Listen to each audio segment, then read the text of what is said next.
माया दिइरहनु भएको छ हजुरहरूले मलाई थ्याङ्क यू सो मच र यो सङ पनि हजुरहरूले यति माया दिनुभएको छ नि यो सङ हजुरलाई मनपर्छ थ्याङ्क यू सो मच अरू पनि सङहरू आएको छ मेरो एकचोटि हेर्नु होला है त हजुरहरू कुछ भोजपुरी में सुने के चाहता नहीं लोग एकदम से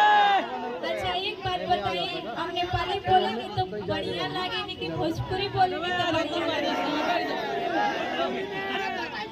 बहुत लोग के शिकायत बाटे पता बा लोग का कहनी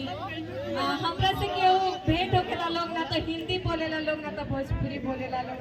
अरे यार म पनि नेपाली नै हो मलाई नेपाली आउँछ हो कि भोजपुरी में डांस गरेर भोजपुरी नै बोल्नु पर्छ